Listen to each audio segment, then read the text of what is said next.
আসসালামু আলাইকুম। এখন তো দেশ কম বেশি স্বাভাবিক হয়ে গেছে, কিন্তু একটা জিনিস খেয়াল করবেন, আমরা হচ্ছে আবেগে বাঙালি।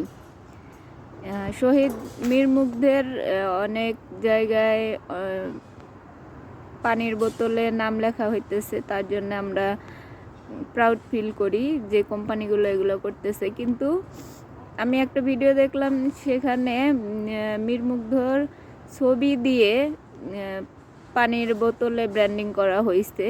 আসলে এটা ঠিক না। আপনি একটা পানির বোতল পানি খাওয়ার পরে এটা শোকেসে সাজিয়ে রাখবেন না, এটাকে ডাস্টবিনে ফেলে দেবেন বা যেখানে সেখানে পড়ে থাকবে। তো আপনি যে মীর মুগ্ধের ছবি দিয়া পানির বোতলে স্টিকার লাগাইতেছেন, এই বোতলটা কিন্তু কোনো সেফ জায়গায় থাকে না, এগুলা যেখানে সেখানে ময়লার ডাস্টবিনে পড়ে থাকে। তো এটাতে আপনি তাকে সম্মান দেখাইতেছেন না, এটা তার আরও ক্ষতি হইতেছে। এই বোতলটা যখন যেখানে সেখানে ময়লার ডাস্টবিনে পড়ে থাকবে, সেই ছবিটা, তো এইটা তো সবারই কাম্য না, কারোরই কাম্য না।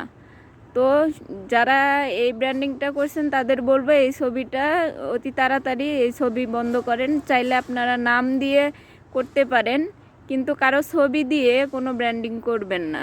এই পানির বোতলে মীর মুগ্ধের যে ছবি দেওয়া হয়েছে, তার আমি তীব্র নিন্দা এবং প্রতিবাদ জানাই। কারণ এই বোতলটা আপনি যেখানে সেখানে ফেলে দেবেন, শোকেজে সাজায় রাখবেন না, এটা ময়লার ডাস্টবিনে যেখানে সেখানে রাস্তাঘাটে ফেলবেন। তো এটা যারা করছেন তারা অবশ্যই মাথায় রাখবেন, খেয়াল করবেন এবং ছবিটা বাদ দেওয়ার চেষ্টা করবেন। নাম দিয়ে করেন, কোনো সমস্যা নাই।